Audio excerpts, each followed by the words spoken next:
to create some type of movement move, because I just felt like there was something that, that's what took me to Korea initially. So I went to Korea in my 20s, and then I met Live. That's where I met Live, and I felt like that relationship was fate and destiny. When I saw Live, it was just immediate connect. Like it was like an immediate connection where, like you just don't get up. Now I don't have siblings really, so like if I felt like I really loved a brother and I really wish I had like a little brother, I guess that was Tabi.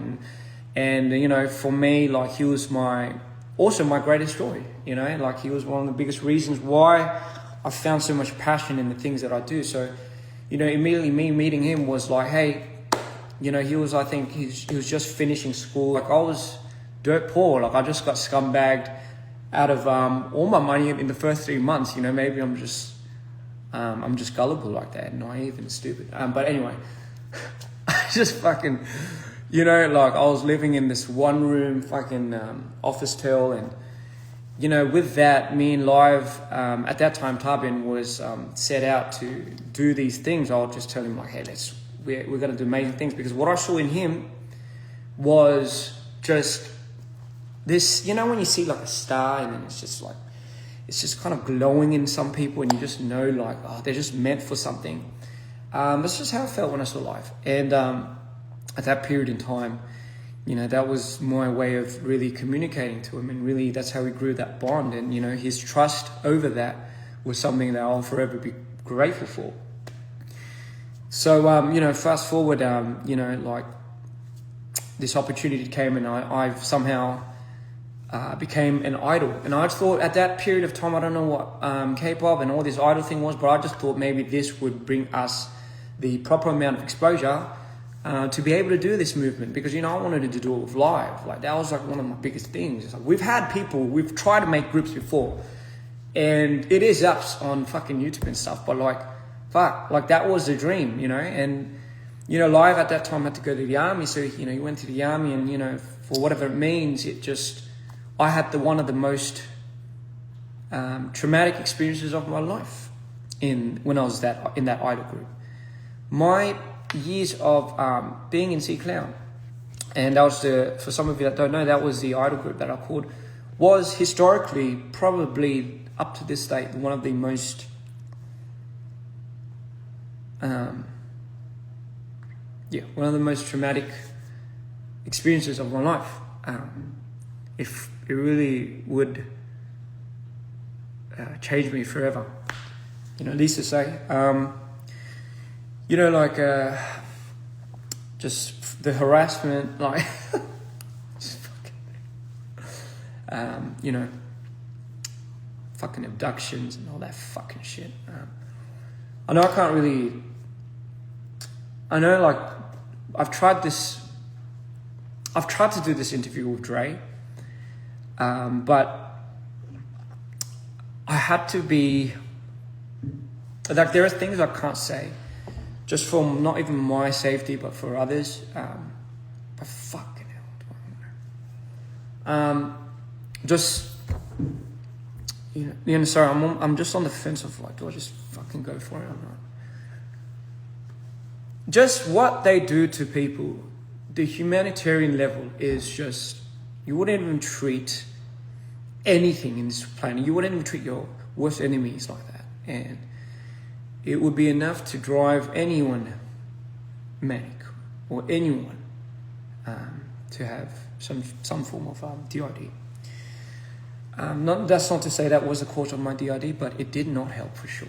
So I'll try not to expunge too much, but that was just, it fucked me over. Like it would be the epitome. Like if my first fall in life, where I truly thought I could no longer go on, and trust me, I always have to habitualize the idea that life is not fair and things would just not work out in towards the favor of the good and the kind. But I sometimes refuse to believe that. So I always believe there's an authentic way of getting to people, and a more genuine way of fucking doing things, like just fucking doing it. But like the idol days would be a true testament to that. Not even just the exploitation. It was just it's just a little heavy to talk about right now, and I know this is why we had to redo a lot of the videos, Dre, and I apologize. But I mean, anyway, point being, I just wanted to fucking end it, I just wanted to fucking die. Once that was happening, I was slave to like an 8-year contract, I believe. 3 or 4 of which I was, once I signed to the Idol as the Idol artist, it was an 8-year slave contract, 8 years, I believe. Before that, trainee, I was about 2-year trainee. But least to say, it's just the worst time of my life. The constant abuse every day, the fucking manipulation, the violence, even not just for me, but for my members. I had an innate habit to always protect those around me. I could have just fucked off to Australia. They couldn't touch me there, but, there were threats being made to not just me, but my team members, family members, and etc. So, just for further reasons, I will not disclose anymore. So, we were in a bit of a pickle at that time. Mind you, every day was just like death. It was like off of pure spite and fury. The things that they would do to you are just fucking explicitly. Sorry. I promised myself not to get angry, but just keep it cool. So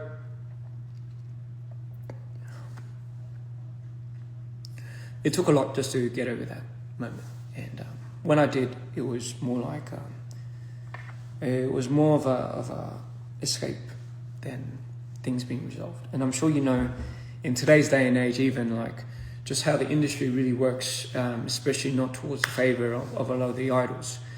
The company really has them by everyone by the fucking balls. So, our generation was not any different.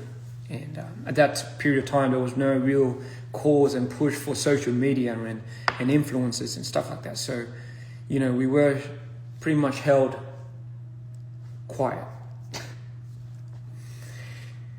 Anyway, so 8 of which we've only done about 2 to 3 years, and after that, my CEO died, and by that time I had went through too many things to the point where I felt like I couldn't return to myself. I still remember, I think that was when I could not believe when I blacked out. That's when I started blacking out, ladies and gentlemen. Before that, it was not too bad, but then after those experiences, I started experiencing a lot of my blackouts. I'll say blackouts in long interval periods of times where I'll just switch. So coping with that was just a whole nother beast, but I knew for me to survive, I just couldn't conform to the level that I thought those scums could get to. I didn't know I could get that destructive, and not just me, but I did not know I would want to be that destructive to people. I just never thought I had it in me, really. So, life was luckily there to take me out of those moments, and so I promised myself that day and going forward, that Dpr would be the emblem and be the fucking sign to absolutely going against, number one, the system, which I fucking hated. And number two, most importantly, I felt like I needed to live. So my gauge was pulled back to the very existence of where I thought I just could not come back from. And I was on the verge of just ending it all, really. And, life pulled me back in, and I was like, hey, are we going to do this or not? Like, are we going to go hard at this movement? And I was like, yeah, you know what? Fuck it. no matter how beat and no matter how hard it's gonna be, you know, I truly think that I need to keep my promise, keep my responsibilities, and just fucking have a hack at life, really. So Dpr was my salvation, ladies and gentlemen. It was the very thing that kept me here in this world. And that would be the start of me finding these people. Like Scott, I remember I didn't really click off with him at first, but I remember he just was broken. Like this dude just needed somewhere to belong, and you know, he was on the cusp of going back to the States, but I knew he didn't want to. And I knew he was struggling to find a place of his own. So my reach to him kind of felt like, hey man, like, I want you to feel like you deserve something. I want to do this with you. And likewise, we had like all these other people that I brought in at that period of time. One of which would be my secretary, which I would later disclose why that's such an important information. Where do I begin? Because I was held to a contract at that time, which disallowed me to continue any further promotion as an artist or put my name in any type of trademark or any type of form of media, I found a loophole where it was like, do I just make an alias? And obviously it's just as long as I don't promote under a certain type of label, I'm still allowed to make money from other forms, other fucking mediums. And that would be, ladies and gentlemen, where I would start videography.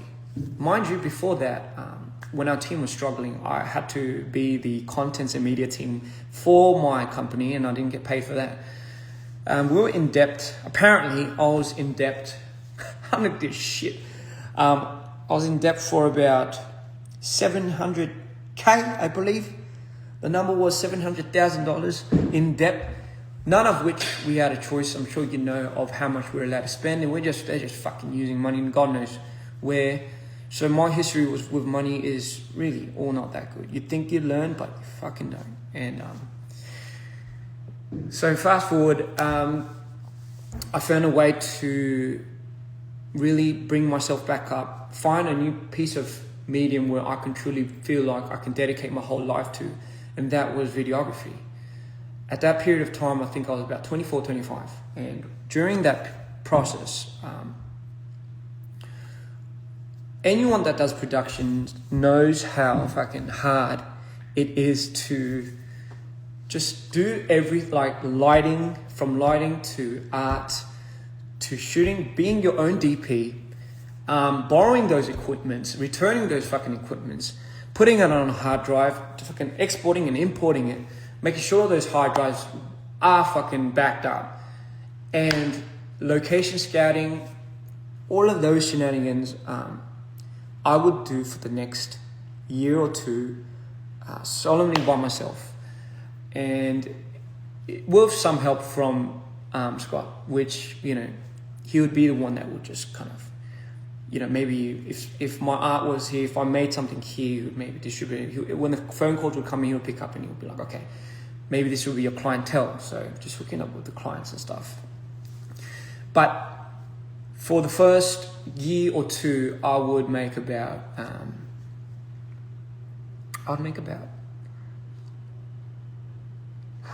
like 10, 20 videos for unnamed and unmarked artists. And, you know, the whole plan was to funnel this vision. I can't be an artist, obviously. So my next thing was, man, live. When he told me and he said he wanted to become an artist and he wanted to become a rapper, I believed it. Like, I believed this was the calling. Like, this was it. Fuck, bro. Here we go. This is it, man. Like, I was so pumped. So all of that video and editing and all of that, like, I edited my own videos. I've shot my own videos, and I did that time and time again. Endless sleepless nights for about a year or two. And I hit the mark where, you know, that's how we started, like, getting bigger budgets. So I started shooting like Barbie and Minnow, and, you know, and I still would do this solemnly by myself until I could find a crew. But where did all that money go? Hey, like, where? So I didn't get any of that fee. I got like a freelance fee from that. Because our plan was to get the money that we got from shooting all those videos, all right? So those, imagine like fucking 20 videos, just doing it, fucking. So all those videos that I've shot, I just got like if you were to say, you probably get like 10%. Sometimes I'll get none. I think the reason why I say I got none is because if I had to ratio out the times that I would use more of my money to make that video look good, it would be me. Mind you, this is all, like, I held myself accountable for doing those things at the time because it was a choice. Ladies and gentlemen, it was a choice. I wanted to do that. So I don't regret doing that. I'm just saying all of that money that I've ever made in the last 2 years of shooting, editing, fucking returning all these things like equipment, carrying like all those things day in day and after 3 days of shooting, sometimes 4, was being now put into like this little capital. We did not have any investors. We did not have anything. So our money mule was literally just what I shot and what we could get in. Come on, what we could fucking draw in. And everyone was playing that part at that time. With Live was making his music, and like when I heard Live's first track, like Till I Die and all of that, I'm like, bro, this is it. Like this is like the golden calling, man. Like, bro, I just knew it. Like this song at that specific moment in time, like no one was doing it. No one was doing it like him. Like no one was talking about real shit. Everyone was struggling. Like everyone. When I see Tarbin, I was like, man, I gotta help this guy. It doesn't matter if I'm struggling. I gotta help this brother, because just if I didn't, I just felt like there's just no other means of going by. Don't even ask me why. So I didn't care if all of that money that I ever like worked to get, like if that money was being now transferred into investing into Tarbin's first album, right? That would be the place to put all your money into. We went fucking all in. We put all of that work, all of that money into Tarbin, and thank the Lord we did that, because for me, that was the only thing that kind of kept me up on my feet. Like, it was worth it. Like, don't get me wrong. Like, for me, that was the pinnacle of why I was doing it. It really was. It really was the pinnacle of why I needed this to happen. And, like, I was thankful to Scott. I was thankful to Chumble. I was thankful to Live. I was thankful to Cream.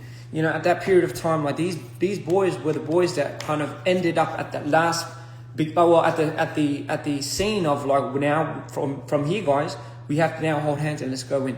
All right. The thing is, like,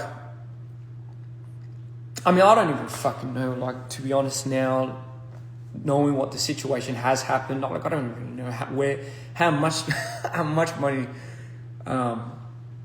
much money Scott would have taken or something. I don't even know at that period of time if that thing would have fucking started. But again, just so to speak, it's just, that was in my 24s or 25s. And listen, I was happy to do all of that. And from those efforts, not just from me, but from others, we would go on to make Coming to You Live, the first album, without any investors. If anyone really helped me with the financial aspect, it was my mum. I'll fucking borrow. So sorry for borrowing money from my mum, but it would be my mum. Like, I'll borrow money from my mum, and my mum would pretty much funnel whether it be my software, my equipment. So, she would be that. She'll be the number one investor for me then, I guess. But again, without that, I don't think anyone in the team really understands at that period in time how crucial it was for me to get the connections that I got, for me to understand how the whole industry worked on this end, And through that, I was able to appreciate how much people were working on the back ends, especially for production. Fuck, these guys do this and they go unnoticed. Fuck, how much you guys are doing here? Like, oh my God, and you guys got noticed. Fuck. And for me, it was so important to highlight what people were doing around for others, as opposed to what I was doing for anybody else. Like, what for me, if I need to validate that for everyone, especially for the team that I'm on, what the fuck is the point of me doing this? Like, why is it so important for me to validate something that I don't really even need securing for? It comes from a genuine place. It's like sacrificing. Like, if I was to really, really perpetuate the meaning of sacrifice, it's like I will do something for you, and you not knowing that forever till you die, I'm cool with that. That's the whole point. If I wanted you to know it, I don't think that's a sacrifice. I'm just going off on a tangent. But anyway, with that being said, that's how we went to C2IL. People thought we were like the sons of Samsung or something, because we came out with 6 videos just fucking ramming with all these features. And these songs were just phenomenal. Like, his album was just something that, like, we've just never seen on the scene. But we've never also seen a production come out of an independent underground label such as us. So they just immediately went to the conclusion, oh, these guys are like the sons of these, like, you know, big investors, big companies, big money. And they're just using the money off of their parents and stuff. Because where they're getting the funding, fucking hell, I don't know. For me, that's bittersweet, because I'm taking it as, thank you for complimenting the fact that you think that this is done with an extreme amount of money. Otherwise, we cannot pertain this quality. But at the same time, it's a bit jarring, because it's like, it's also a bit of a shame, because, you know, like, it really doesn't come from that. It just really comes from how much everyone is putting into this and spilling into it. And that album would take off. I knew it. I just fucking knew it. I just fucking knew Tubin had something, and I knew people would just, you know, this guy would shine. Like, I just knew it. Like, I just felt this gut. And again, I just have this, I don't know, this crawling to just need to take that out of people and just, you know, like, bro, see, you could do it. This is who you are. This is like, bro, you were meant for it, you know? And, you know, like, that's how now I'm going to introduce you to this person called Jeff. A lot of people that speculate that this Jeff person came in right around the time Dpr fucking broke up into this fucking shenanigan and was, you know, trying to get into my ears and all of that is not true. It's not true. Let me just give you a formal introduction. Now we are at a point, now that you know, where Scott meets Jeff. Right. Scott introduced Jeff to the team. We didn't have an investor. We didn't have somebody that was being our capital, where we got the investments from people. We had to, like, borrow certain lump sums of money to propel us into the next future us. So in comes Jeff. So he was somebody that I think we were all kind of, we didn't know too much, because, you know, Scott was a middleman of all of that. But Jeff was somebody that saw our vision. This is how I got it, right? This is just my perspective, how I felt about this. So Jeff saw us, believed in our vision, because at that period of time, like, oh, who are these kids on the block? Believed in us, and just decided to, hey, have just a fair go at these kids. And I remember, like, he provided us the facilitations, the fucking space. I'm sure our fans know the space that we had long time ago in Korea. Our office, that was all provided by Jeff. He would provide us with new equipment, new materials, new mic, new cameras, all of those things to pretty much fund, I guess you could say, the next thing. Because at that period of time, I just wanted to stop. I just wanted to stop shooting videos for third parties. And I wanted to really, really focus just purely on our own dudes. I mean, could you blame me? Fucking shooting one of those videos took at least 5 years off my lifespan. anyone that works in Korean production, especially Korean production, knows how fucking hardcore it is. But you're doing that at 25, especially with the system that people are so very against. It has an ingrained hierarchical system where they see somebody such as that, a figure that's like 25 and like, you're the director, and you're just having to constantly fight for every single fucking thing you have to do and prove to yourself, is another maniacal war that I just thought I would not get into. But for better or worse, it shaped me into becoming the resilient person that I am today. And I'm truly, truly, truly blessed for those experiences and those moments that would shape me into the person I am today. So with that being said, did I want to do that constantly for other artists and other companies? No. I've wanted to focus on typing. Like, I wanted to focus on our dudes. Like, it didn't mean anything to me at the end of the day. I was doing that so we can make money, right? None of which, obviously, I was pocketing.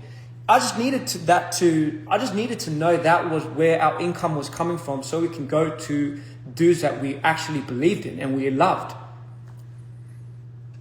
In comes Jeff, and he gives me this, just personally gives me the space to let that down. That's a huge part.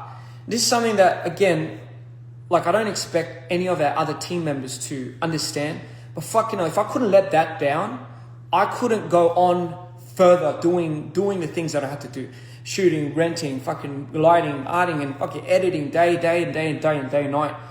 I did not want to become the world's greatest director. I just needed this tool, and I needed to believe that I could believe in this tool to help our vision on what we wanted to do. People had a choice. People wanted to become the artist. People wanted to become the management. They wanted that. They had the role to fulfill, and they fulfilled it. Now, what you guys say about what you do and how much you do, it's like, it's all fine.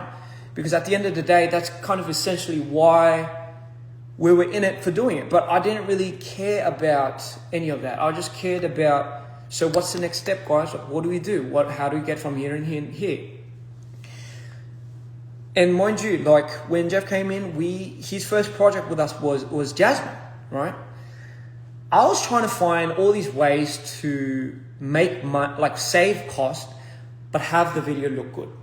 That in itself is something that I try to garner towards, in terms of, like, there must be a more efficient way of doing things production wise. Any director, anyone that's in videography would be attuned to these thoughts as well, because it's like, man, if I could get away with this type of quality with that type of camera, fuck, we can easily make this into a higher quality production video, and hence Her was born. Mind you, up to that period of time as well, I was also part of the song making process. I was part of the creative conceptualizing the creative aspect of it. And obviously the whole video and imagery and all of that and editing and all of that, I did that. Right? I did that for the most part. So just so people understand, if you're new here, this is just what I do. And everyone did their own part. Like Cream did a shit ton of it for the production. Tarbin, went on with his making his song. He was the main artist. He was like the dude. He was the face of Dpr, the representation of what people would see. Scott would be I guess you could call the management, where he would do the PRs and and not even just, we did A&R all together, to be fair, but we didn't really have like a good PR agent. We didn't really have a good, so it was, to be fair, it was just a lot of organic growing, as you could say. Right. Okay, fine. So just to give you an idea of where we were at now. Her, that's the album. So Jeff is the investor to funding all of that. Mind you, this person was somebody that we couldn't really get close or in touch with because Scott was in the way.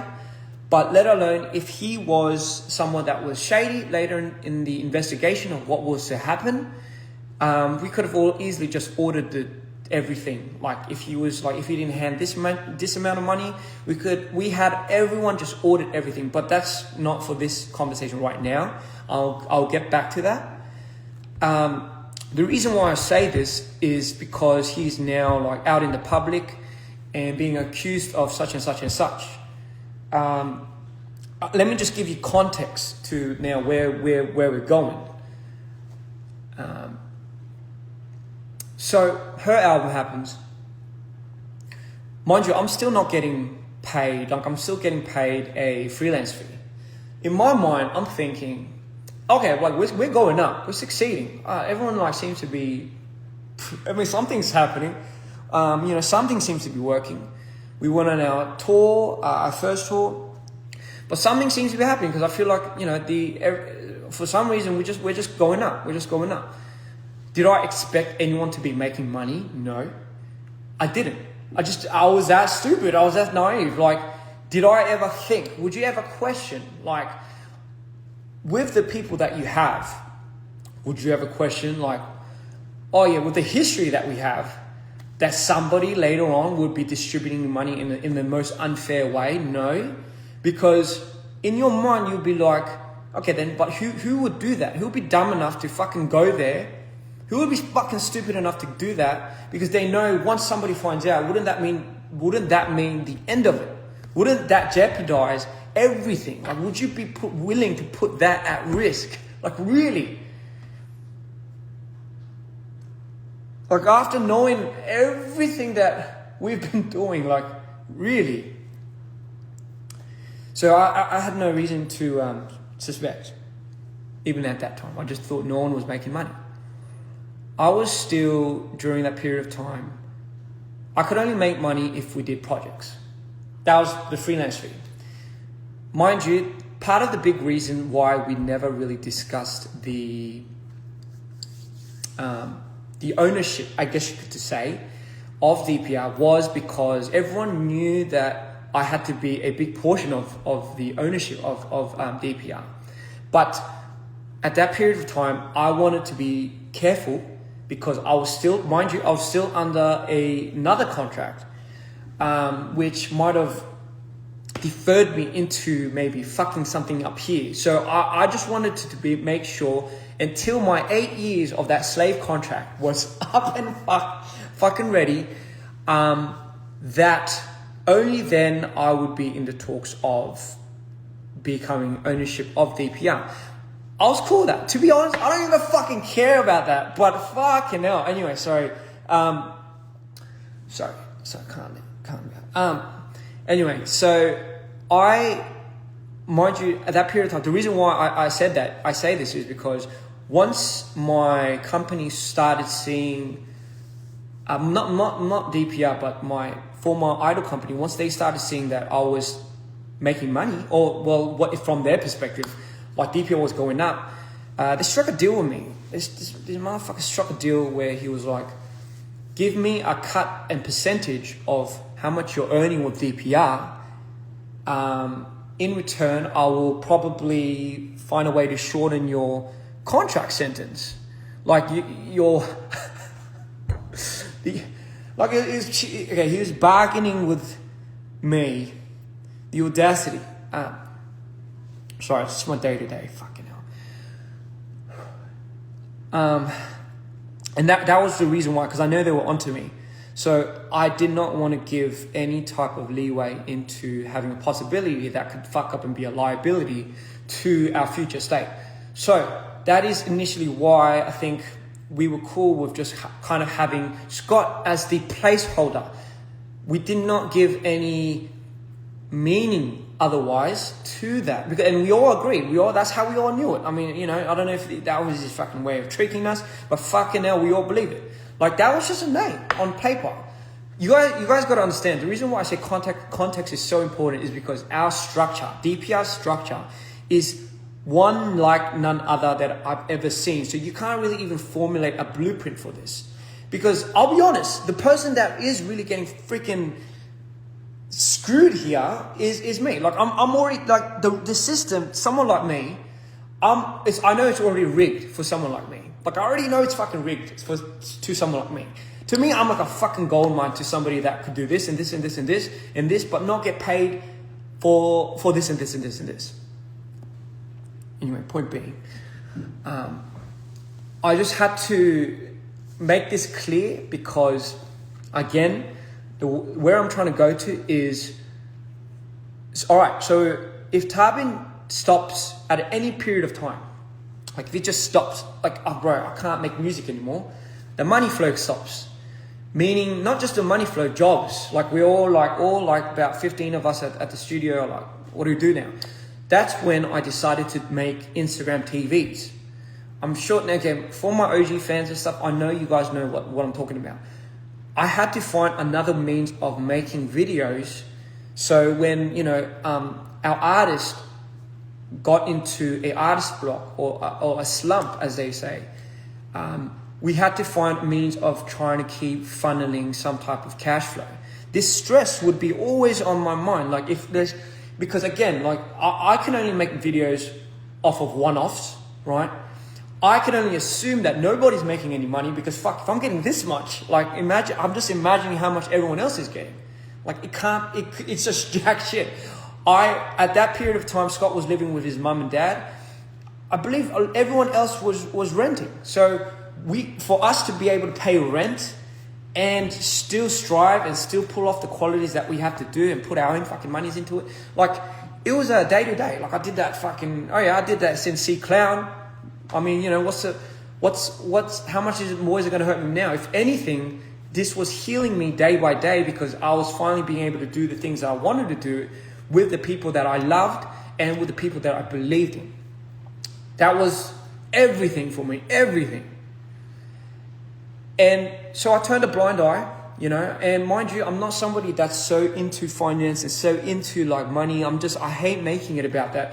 I understand the importance of it because it's important for other people and they value it like that. And because they value it like that, and if they're part of your team, you should also be acquainted to caring for that. I understand that now. I understand that.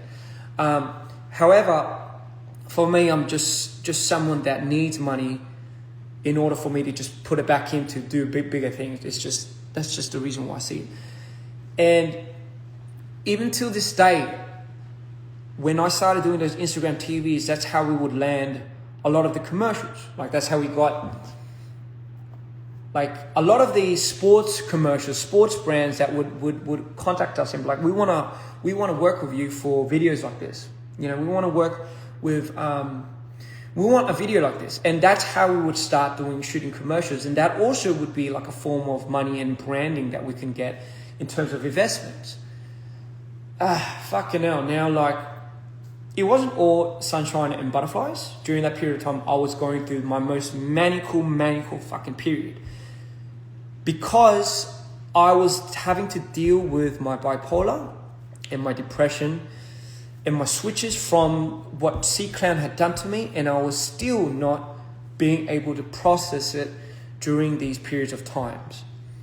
So I devoted myself and everything that I had into the work because for me it was a means of survival. If I did not, if I had even just looked under the rug in which I swept all the shit under, I knew it would fuck me up. And I made a promise I'll never go back there. I'll never be the person that I was when that had happened to me. I solemnly promised me and my brothers and my family, just fucking keep going, just keep it going. You got this. So there were periods of time where we would experience I guess you could say, a financial loss, for example. Like, for example, is anybody out there for Tarbin's album was something that we took a huge financial hit to. I thought, man, if we kept doing production like this, or if we kept doing stuff like that, it would be something that I thought we could still be able to process. But once we took a hit after like a long period of time, it was so hard on Tarbin. It was so hard on Scott. It was so hard on me. It was also so hard on Jeff.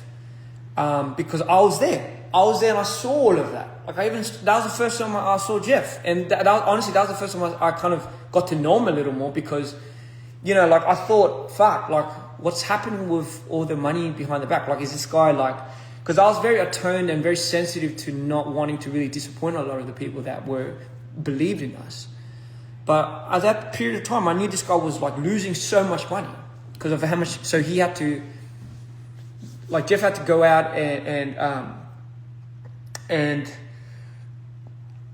convince these big heads to reinvest in us, right? Even when we were at a deficit of like just such a big financial loss, and part of that I've always blamed myself because of just the amount of money absurd amount of money that I think I use in some of the videos.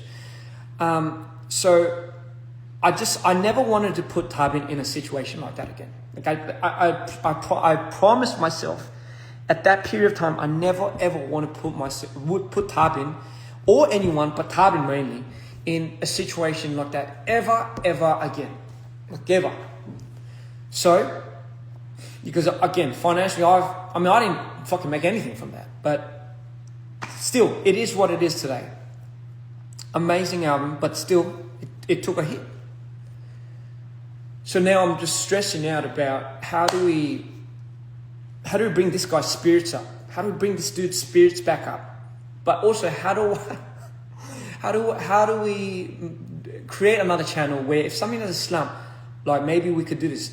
Mind you, all in all while this was happening, I got news that my contract had ended fucking ages ago. And the CEOs of that company were just hiding it from me. And I heard this from a member, and I was like, why didn't you just tell me? Because, and obviously he was threatened not to tell me. But that contract was terminated ever since my CEO transferred to another company, dating the old company. But they held such a fucking good facade, and that threat just held so. If you're getting fucked every day, constantly, 24/7, it's like you can't imagine the headspace you get into, the trauma response, the PTSD. Like you just don't. There's no place for you to have any critical thinking or whatever. There's just no place for you. It's just survival. So when I heard that, I thought everything started aligning. And my first decision and first thought was like, okay, it wasn't like, oh yes, let's have a conversation about revisiting like the shares and everything for DPR. No, it was, and this is what me and Tarbin would always talk about. We were like, hey, isn't it our job as creatives to create? Yes.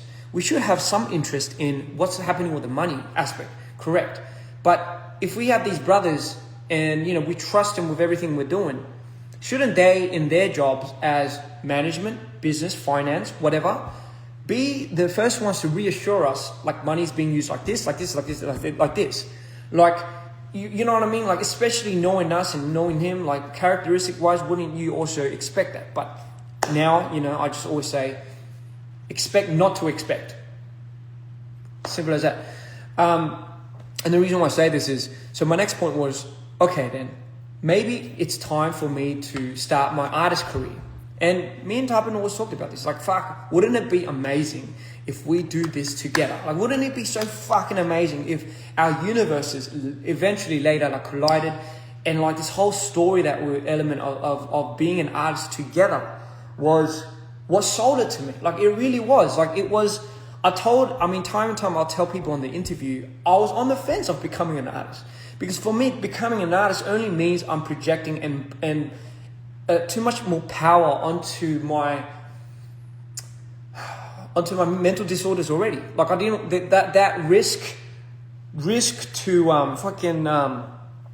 reward ratio was something that I just couldn't imagine, like what was to happen to me. But for me, it was. I felt like it was time. I felt like it was time to really, really start that lane of like becoming an artist. And I thought everyone was happy for me because we're in the same boat. Like I just thought, bro, like why would you be happy for me? And the first response I got from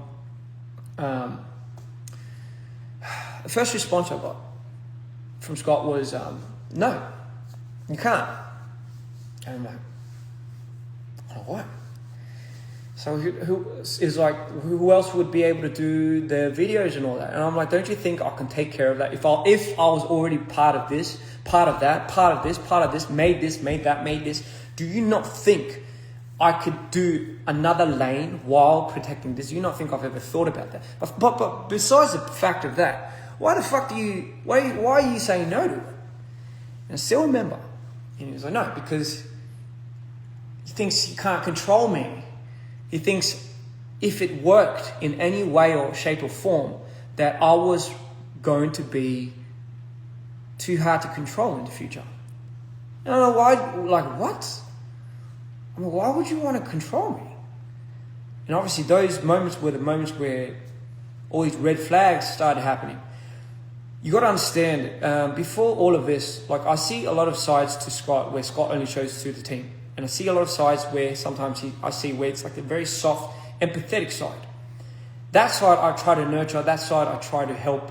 And for me, I've always set it up as a challenge for me to really, really help this dude. Like, I just really wanted this guy to be able to not put up a facade of like a strong fucking butt hurt, like fucking, you know, like so like insecure dude that just has to go around getting some validation. I feel like, bro, you can drop it. Because the dude you are is a decent dude. Like, why do you have to keep doing that? Because somebody has to be the bad guy, he would say. I'm like, I get the logic, but we're not being bad. Like, no one's slacking off. Everyone's going in. Like, if you keep projecting that, how would that make Live feel? How would that make Cream feel? How would that make Chunyong feel? And because of those moments, it would propel us into these like complex thoughts of like, fuck, okay, let's just understand this guy. Let's just fucking, you know, bat and like, bro, let's just put it down. Let's just put it down for this dude, you know.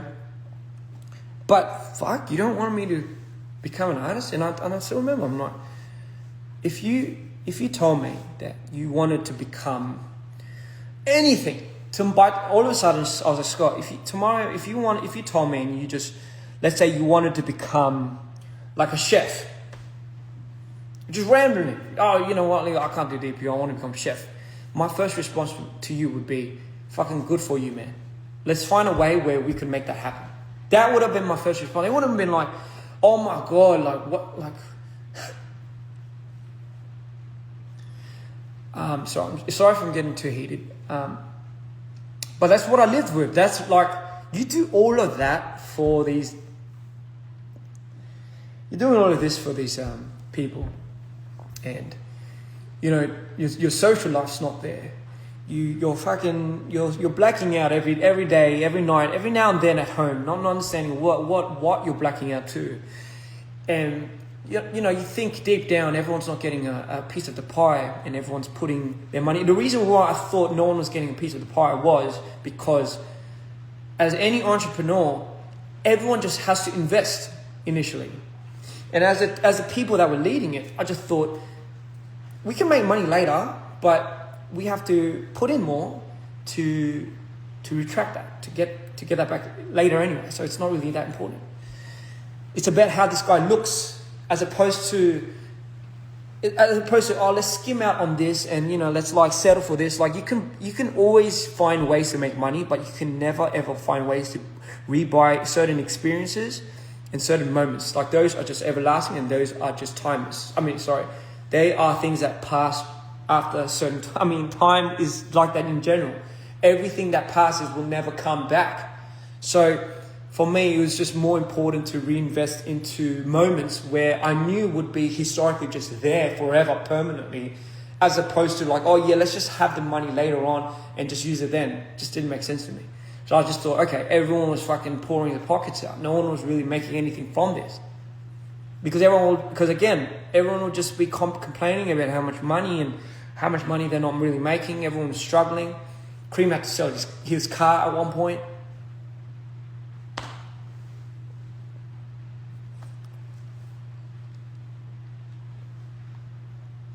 I was borrowing money up till Tabin's final album in Dpr, which was I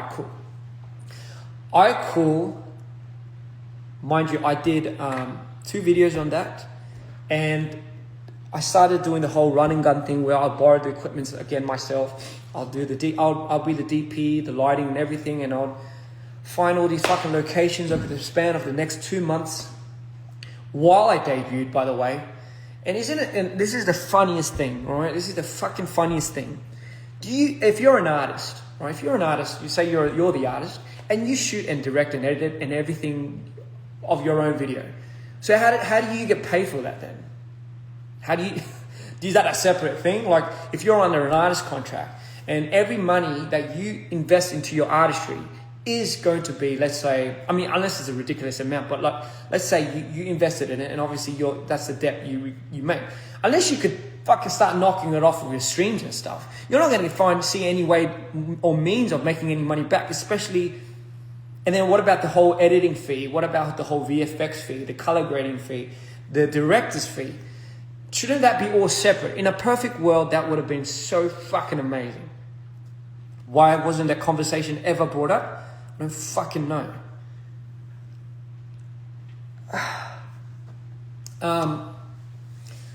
So yeah, became an artist. I was in debt because obviously the money that I used for my own music videos, shot, editing, obviously didn't get paid for it because it's my videos. I was in debt, and I still remember, man, like fucking. All right, let me just be real. I've never felt more alone in my life during that period of time. Like I literally never ever felt more alone, more cut off from our team. And that goes for everybody. People know, our fans know how we celebrated the projects that we did before that. How we celebrated Live's album. Everyone got together like it was like something that we were all fucking on board for. It felt like a ship that we all decided to jump on, put our main focus into this, drive passion. And I get it, times were different back then, but still, it felt like everyone wished the best for me, but didn't at the same time. And I still remember, like, it was like one of the most depressing releases. I was struggling mental health wise, trying to figure out who the fuck this character was. That has been with me all my life. So, you know, look, I started feeling the disparity, I guess you could say, from my peers around me. I guess it was just something that I never really could explain, but it felt like I was just doing it all by myself. And I still remember, like, I told a few of us, you know, I told a few of you guys, I was like, man, like, what off was so alone doing this? Like, I wish I could have you guys more present. And they're like, you know, but we don't know how to help you. And it's like, I get it, but it wasn't like help or advice that I was seeking. It was just connection and company, really. That's really what I was looking for. But I guess it was such a foreign thing because, you know, we were just a group of guys that, you know, really didn't really express too much to each other. It was all kind of really said and done. Everyone had their own agendas, and I guess it was just something that I'd never really thought was a big thing until I guess I became an artist. And I was like, oh fuck, I hope I'm not like stepping on Tarvin's toes. And that's just a thought that I never thought I would have. Like just that thought was something that I was like, fuck, what if he feels this way? What if after I've been really, really just giving him like all of this and then I stop, how would that make me feel? And I was like, fuck. I was like, is that why? And from then on, because again, like the feelings that I got from all these things, I was like, man, I can't really have something truly that I think I want without kind of mingling in a lot of people's minds. And I started going there. I started thinking about that. And it'll just be an automatic response. I hope you guys understand the relationship that me and Live have is such like where I will see him and I would imagine, like, for me it's, I need to protect this dude. I need to make sure this guy's good. I just need to make sure like this guy's like happy first and foremost. That's just more important to me. And this guy's all right.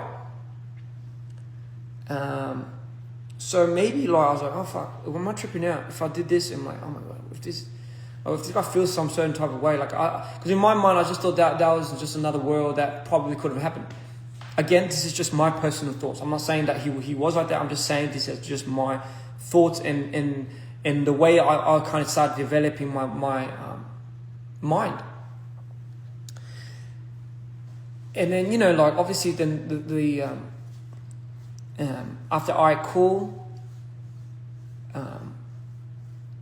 oh yeah, right away. Like I found ways to shoot videos in a very minimal budget way, and thankfully for that, you know, Tabin said he started profiting again, which I was so happy, over the moon for. That was the whole point of me doing the whole run and gun thing, shooting 2 videos, summer tights, yellow cab, and I had to re-edit another video, all at that expense and that cost. I did a lot of things that made things clutch. You know, if things were being thrown at us in a way where we weren't allowed to like come out with that because it was just so bad, I had to fucking do something about it. You know, did I get paid for it? No, fuck. Just thought, but fuck it, who cares? I just thought everyone was fucking living like that. You know, so like, yeah, man, fucking those details, like there's just so much more, but I don't want to keep fucking just staying in this moment. Sorry guys, I want to just move on. Tour happened, right? Before the tour, Mida 2. So this is where everything started fucking getting weird. You know, one day, like, I was like we were doing Head in the Clouds. I think first LA show ever. This is when I debuted. This is the first time I went to LA to do Head in the Clouds. And during that period, obviously, the conversation started happening because I became an artist. It's like, oh, what, you know, let's start. Me and Tyler were like, let's start talking about the rights to DPR and the shares. Because isn't it now isn't it a good time to bring that up? Because, you know, my contract ended, and, you know, like, to see where really how much money this was being kind of, I guess, distributed towards. Because during that period of time, Live was having exemplary examples of certain different other artists that was making this much as opposed to how much we were making.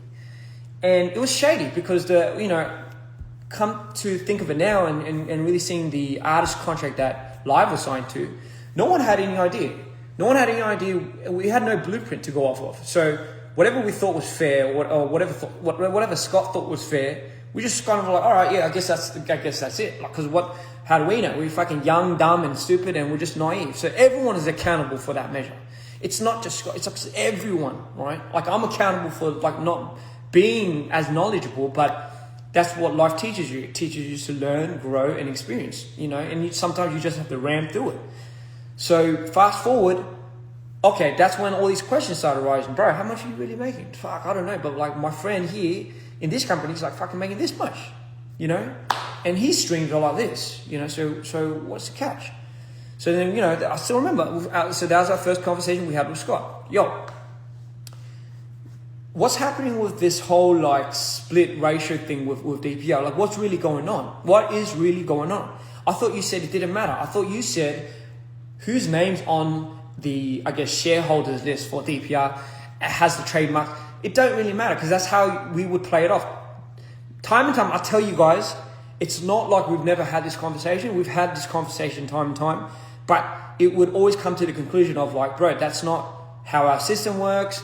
That's not how the money's really distributed. That's not how like things just work around. We're a unique blueprint, which I agree to, right? I understand we are a unique blueprint. Now that being said, like, how do we, bro, like, that's when, you know, Tywin started getting mad shifty about Scott. And, you know, I complied because I thought I was like, bro, if it's like all said and clean and if it doesn't really matter, like, why are you so like adamant on not wanting to show this or not wanting to do this and that? So it started building up from there, as you can imagine. It started really building up, and Tywin just got more and more like, you know, fucking started catching on. And I was in the middle of making Mida 2. And again, for me, it's just like, fuck. I felt like I was just starting my artistry. I just felt like I was just starting my journey into this whole whole like fuck, you know, I get to express myself. I get to like finally open up about my past traumas. Maybe this would be the healing journey and the necessary step that I need for myself. Fuck, maybe this is it. And henceforth, like Mighty 2 happened, you know. So for me, you gotta understand, like my perspective of this was like, yeah, fuck. I don't know if there's fuckery because I refuse to believe someone that I cared for personally could be at the helm of doing all of that. And for me, and number 2, you know, again, like I just couldn't understand like what, like, you know, if that was to come to the light, don't you think that would fuck everything up anyway? So like, why would anyone do that? So, you know, fast forward, like I remember Tarbin coming in during when I was making Mighty 2, and he was like, "Hey, like, fuck, you got to stop this. You got to stop this right now." You know, it's like everything you've done, like it's owned by this motherfucker. And what if this guy owns it completely? Like, what if he doesn't give it back? And I was like, oh.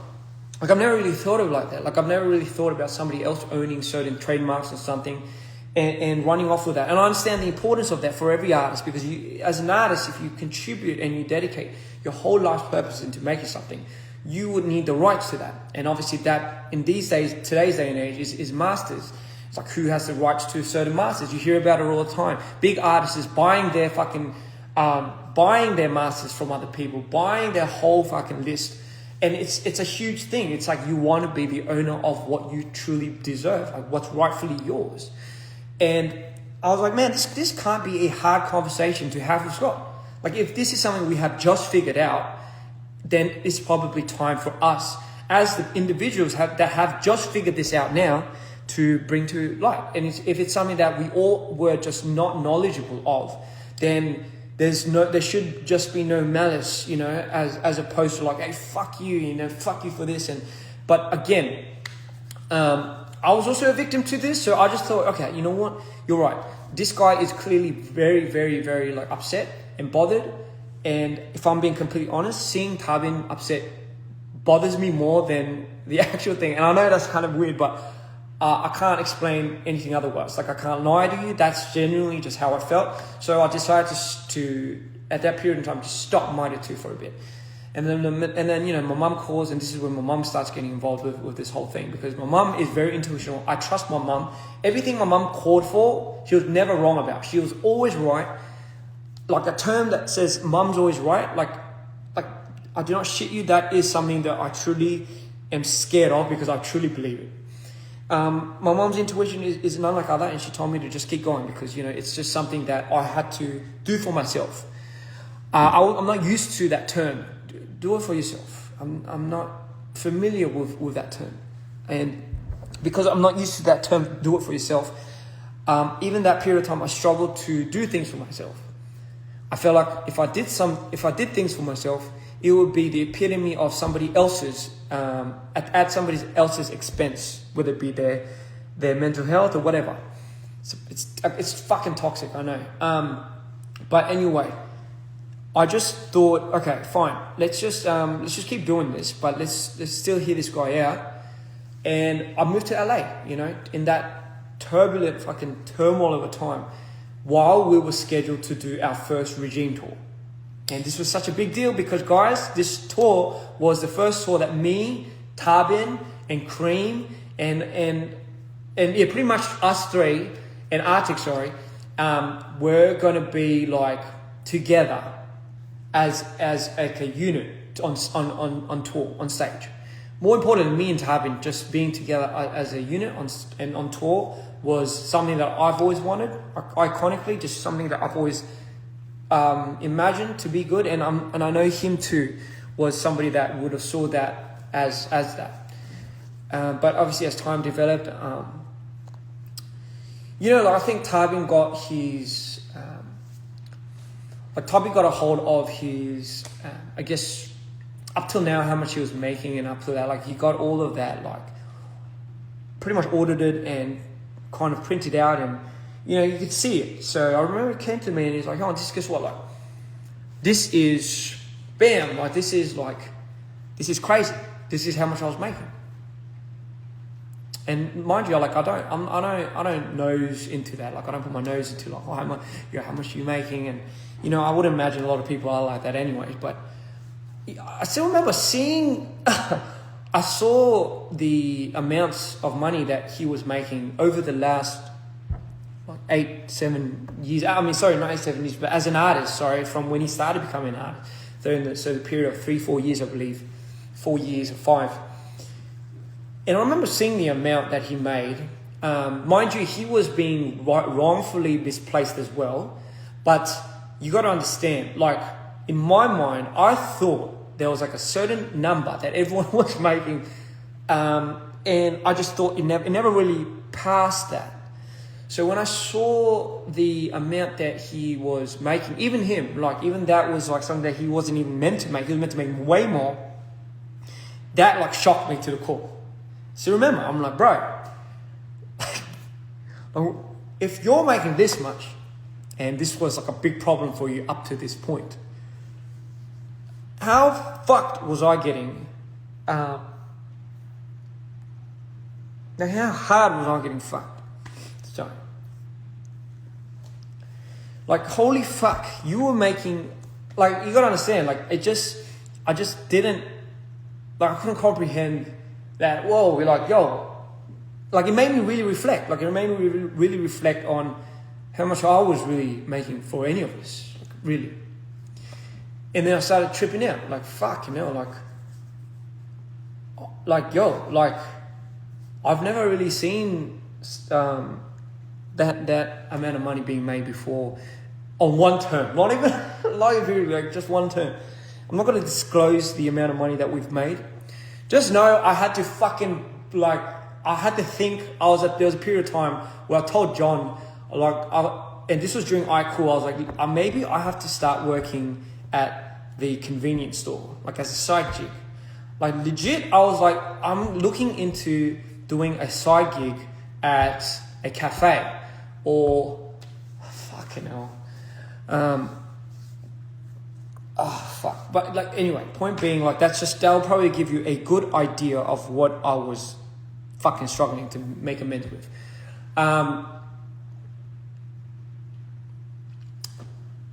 And you know, like, just seeing that, I guess, kind of really started opening these doors to my mind where I just thought would never lead me to. My salvation, bringing back the idea of DPR being my salvation, slowly started taking hits. And you got to understand, like, my idea and identity built on this whole idea of believing in a team and believing in the people that I love. Even showing all of the people necessary to my disabilities was a big thing for me. I had a hard time opening up about it. Scott was one of the few, if not the first person that I've ever opened my switches to. Which is probably why I'm a little bit more angry and a little bit more upset that things happened the way they did. Because I trusted him with all of that.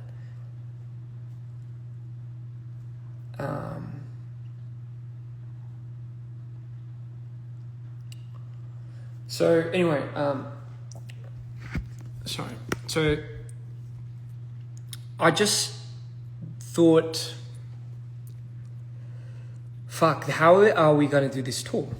And mind you, at that period of time, like, I was doing Mitre too, man. Like, I was fucking dying. I was going manic every fucking day because of this drama that was happening and what it could possibly mean. Like, holy shit, if this was true, if this all came to fruition, and this was like the worst case scenario that I could possibly imagine for us, it's probably going to be the end for me. Like, it's probably going to do me in.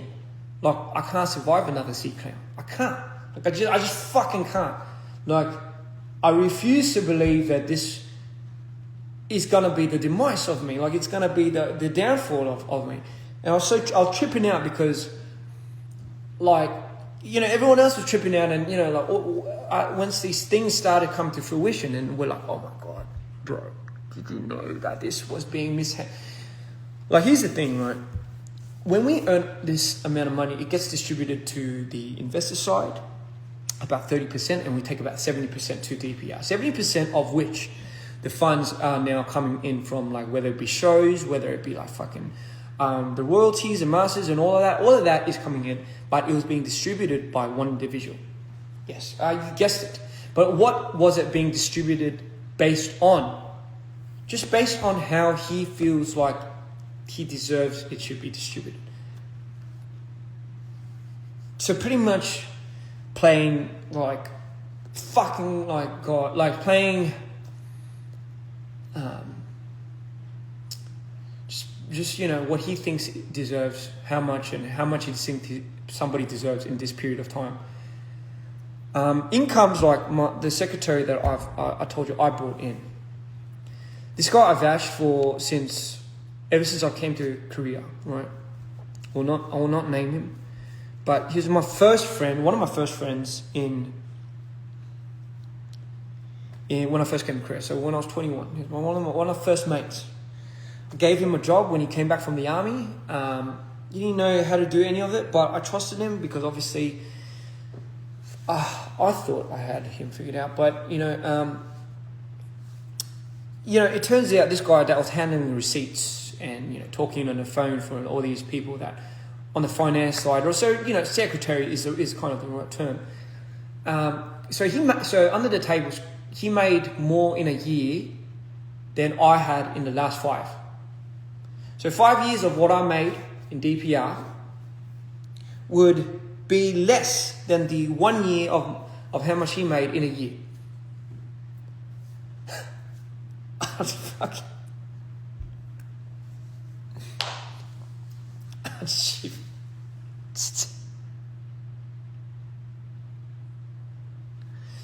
Sorry. So when I asked why, right? When I fucking asked why, it's like you just needed somebody on your side. Just needed somebody on your fucking side.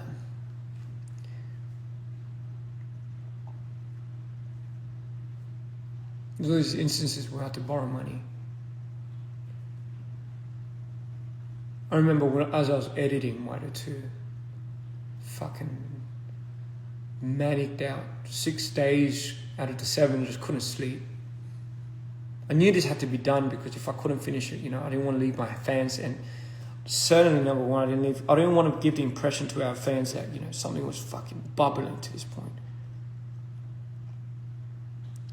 So I just kept pushing on, closed my eyes, just kept pushing on.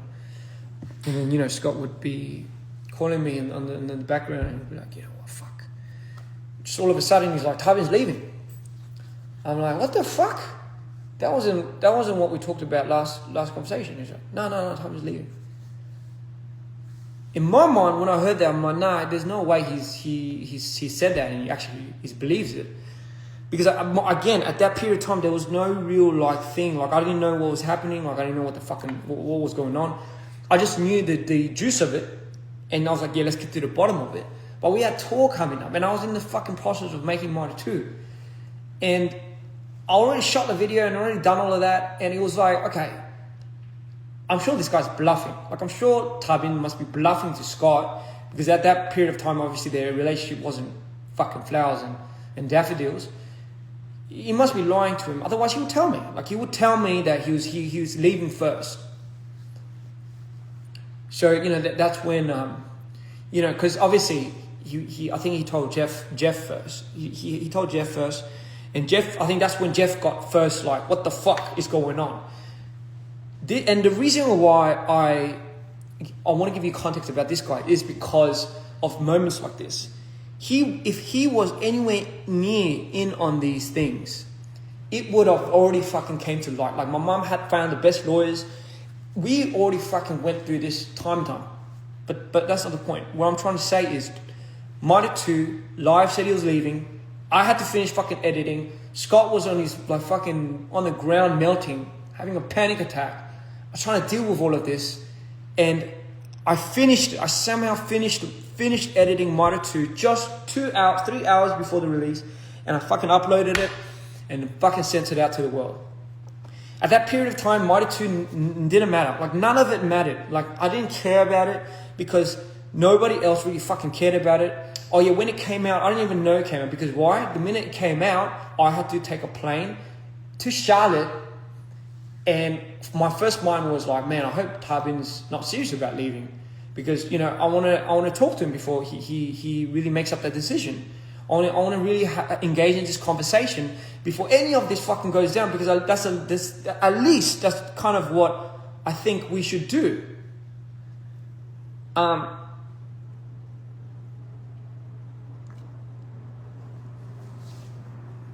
So monitor comes out, nobody gives a fuck. I don't give a fuck. And we just go and fly to Charlotte. And I still remember the first thing I went to, because Charlotte is where we were prepping for a month before we went out into the world with our tour. And I just remember thinking, oh my God, there's no fucking way this is happening. Like, there's no way that this is happening, and we are not doing, like... So we went, and I was like, Tywin, like, you gotta be straight with me, man. Like, are you really leaving? I was like, no, I'm told. Are you leaving? Like, because I gotta know. And he's like, yeah. I'm like, fuck, man. Like, and like, this is when we will have these conversations. I'm not gonna go too much into detail, but I still remember, man. Like, I was like, man, if you made this already, bro, like, why don't you fucking just tell me? Like. And I understand why. Like, this is the thing. I understand this unconditional line sometimes where Tywin has his best interest in me. I'm not saying he doesn't. He has his best interest in me. But sometimes because of that unconditional line, that just it's a bit hard for me to cross. Some things I think he wants to just handle it on his own. But you know what? Like, the reason why I'm saying all of this is because I never really find the appropriate time to ever talk about how I feel about any of it. Like, really, ever. It fucks me up, because it's just like, man, if I see this dude suffering, I'm like, oh, bro, I can't. There's no time for me to suffer. Like, this dude's fucking at it. And I still remember, I'm like, man, what would it take for you to... And by all means, like, I was so over the moon that he had finally found his edge. Like, he had finally found the confidence to want to do something of his own. That was his dream. Like, he wanted to do something of his own. I didn't know it would come at that time. I just thought, man, like, we were doing this together. Like, I thought this was like our thing. Like, I thought this was like the whole point of it. Like, if Scott's out of the picture, don't we get the keys to our kingdom? Like, can't we just work this out with Jeff then, right? Like, is it that much of a hard problem? I don't understand what's getting in the way other than Scott.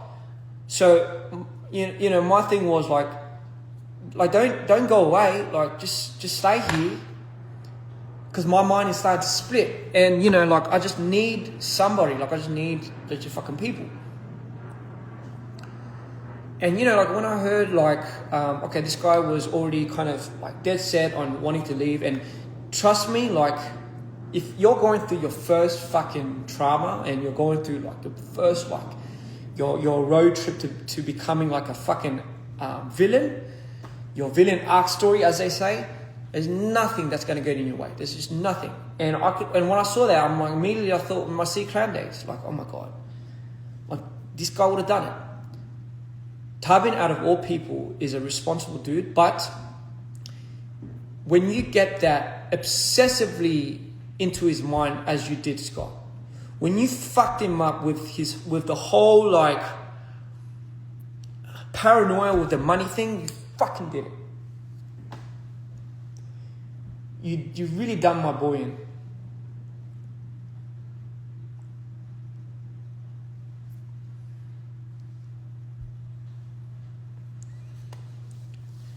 And honestly, like, that's just one of the things that I'll probably never forgive myself for as well.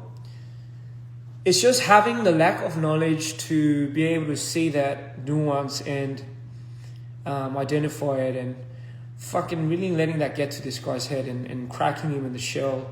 So it's like all his fears, and mind you, it's because he had a hard upbringing. This guy had a really hard upbringing.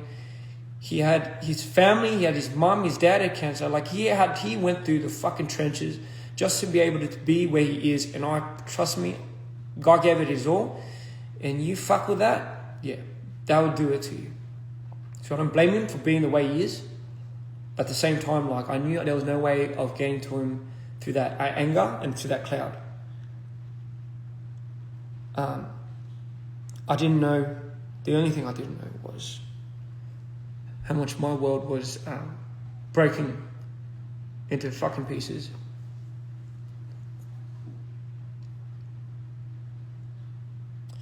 I just didn't know. I just didn't know how much my world was breaking into pieces after that.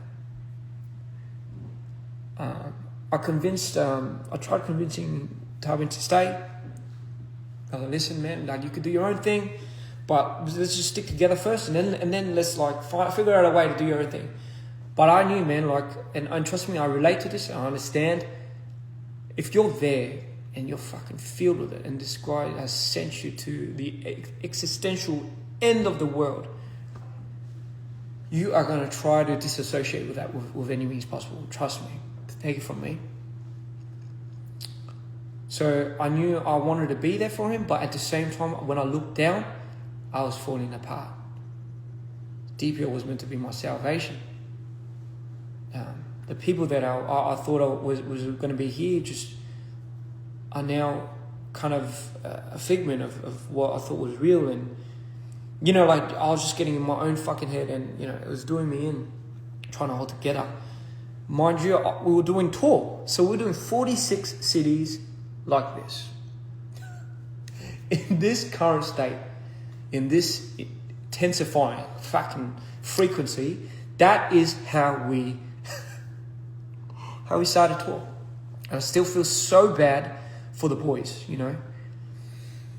I'm like, man, what would it take for you to come back, man? Or I'd be like, like if you, as long as you got the rights and you got the keys and it's all done and set in paper, I'll come back to Dpr. I'm like, all right, bro, but all right, then let's do that. Like, let's figure out a way together to get that. But like, what would that entail? Like, and mind you, at that period of time, it wasn't Jeff. Like, there was no fuckery appointed to this guy. So it was just Scott that was doing that. Obviously, he mingled with all that shit and he fucked everything up with that. But that was the catalyst of why everything tumbled for me personally and for Live. And everyone on the team started getting fucking crazy. It wasn't just me and Live that was struggling. Chunyong, I remember Chunyong like this guy,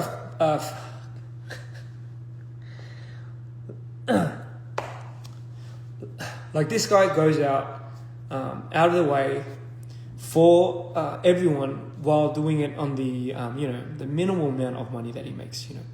And I still remember like when he finally made the money to buy his friends like a meal. I think that was the first time I saw him like tear up. And, you know, stuff like that just fucking breaks my heart. But it also, like, hits a side of me where it just fuels this fucking fury. And it was like a side of me which I never decided and I never wanted to bring back up again. But it was creeping up on me. Ever since C-Clown, it started locking up. But the doors and the keys and the chains were starting to fucking unlock and break. And no longer could I put anyone in front of that door to mark opening. Ever. So,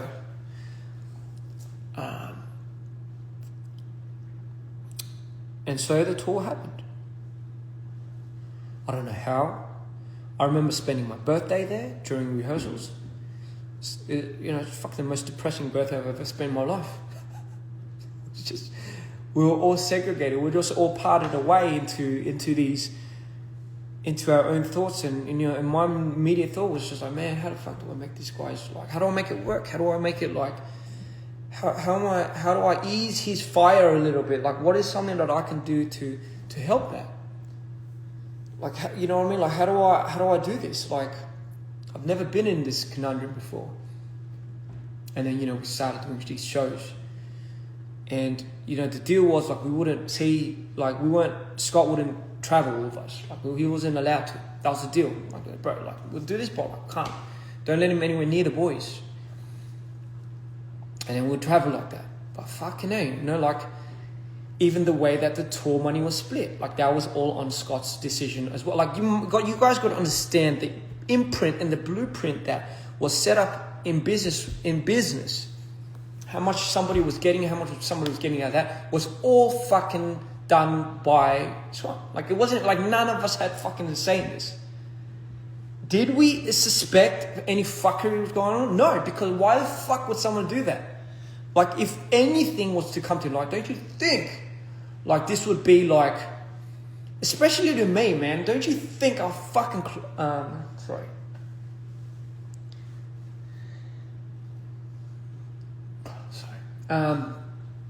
The reason why I just got to prevent myself going up from these is because I'm on like, I'm on a bit of a, I'm really careful of me tripping out. But anyway,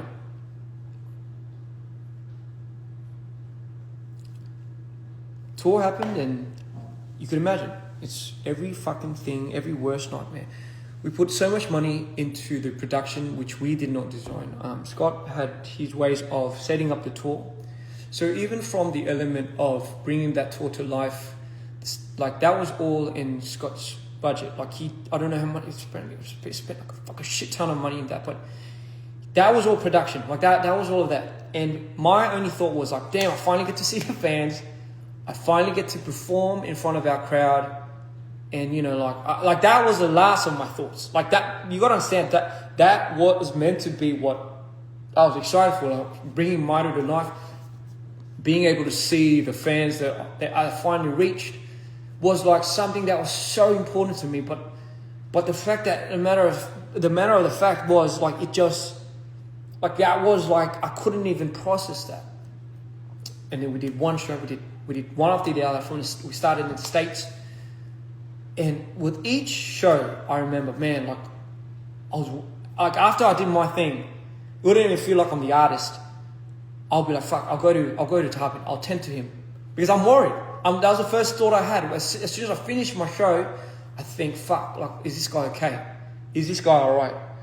And you saw, I mean, I'm sure you've seen his documentaries and stuff, but like, he's like, those moments where you see in the green rooms where he's having a hype, that's all real. Like, that was like pretty much most of the fucking shows we did. So there was no time for me to process how I felt about any of this.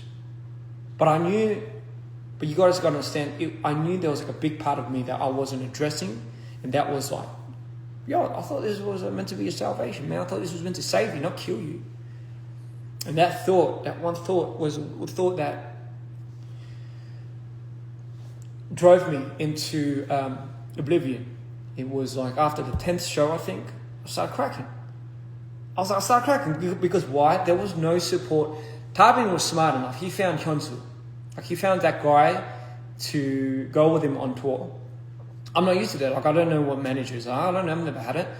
So there was no real support system for our artist structure. And this is one thing I realized during that period. I was like, damn, so this is what we need. We need more support for our artists. It was such a unusual, but here's the reason. Being an artist myself, I think that's what I can kind of now understand is what is needed.